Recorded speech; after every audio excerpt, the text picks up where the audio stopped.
SIT ತನಿಖೆ ವಿಚಾರದಲ್ಲಿ ವಿಳಂಬ ಆಗ್ತಾ ಇದೆ, ಹಾಗಾಗಿ ಅನ್ನುವಂಥ ವಿಳಂಬ ಆಗ್ತಾ ಇಲ್ಲ, ಇನ್ವೆಸ್ಟಿಗೇಷನ್ ಮಾಡ್ತಾ ಇದ್ದಾರೆ. ಸರ್ಕಾರ ಇನ್ವೆಸ್ಟಿಗೇಷನಲ್ಲಿ ಇಂಟರ್ಫಿಯರ್ ಆಗಲ್ಲ, ಬಟ್ ಹಾಗಂತೇಳಿ ಅನಗತ್ಯವಾಗಿ ವಿಳಂಬ ಮಾಡೋಂಗಿಲ್ಲ. ವಿಳಂಬ ಆಗ್ತಾ, ನನಗೆ ಗೊತ್ತಿರೋ ಮಟ್ಟಿಗೆ ವಿಳಂಬ ಆಗ್ತಾ ಇಲ್ಲ. ದಸರಾ ಉದ್ಘಾಟಕರ ವಿಚಾರ ಕಾನೂನು ಸಮರಕ್ಕೆ ದಸರಾ ಉದ್ಘಾಟಕರ ವಿಚಾರವಾಗಿ ಕಾನೂನು ಸಮರವನ್ನ ಮಾಡ್ತಾ ಇದ್ದಾರೆ. ಕೋರ್ಟ್ನಲ್ಲಿ ಅರ್ಜಿ ಸಲ್ಲಿಸುವಂತ ಕೆಲಸ ಆಗಿದೆ, ಅವ್ರಿಗೆ ಉದ್ಘಾಟನೆಗೆ ಅವಕಾಶ ಕೊಡಬಾರ್ದು. ಮಾಡಲಿ ಪಾಪ, ಕೋರ್ಟ್ನಲ್ಲಿ ಇತ್ಯರ್ಥ ಆಗಲಿ.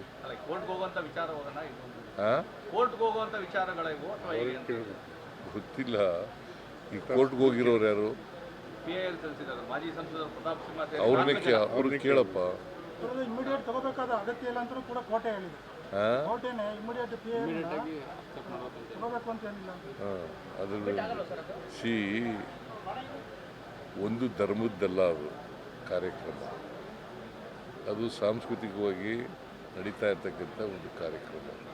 ಮತ್ತು ಎಲ್ಲ ಜನರು ಕೂಡ ಅದರಲ್ಲಿ ಪಾರ್ಟಿಸಿಪೇಟ್ ಮಾಡ್ತಕ್ಕಂಥ ಕಾರ್ಯಕ್ರಮ.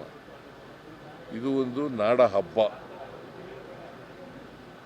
ಇಂಥದೇ ಧರ್ಮದವರು ಭಾಗವಹಿಸಬೇಕು, ಇಂಥ ಧರ್ಮದವರು ಭಾಗವಹಿಸಬಾರ್ದು ಅಂತ ಇಲ್ಲ. ಈ ಹಬ್ಬದಲ್ಲಿ ಇದು ಸಾರ್ವತ್ರಿಕವಾಗಿರ್ತಕ್ಕಂಥ ಒಂದು ಹಬ್ಬ. ಈ ಹಬ್ಬದಲ್ಲಿ ಎಲ್ಲ ಜಾತಿಯವರು, ಎಲ್ಲ ಧರ್ಮದವರು ಭಾಗವಹಿಸಬೇಕು.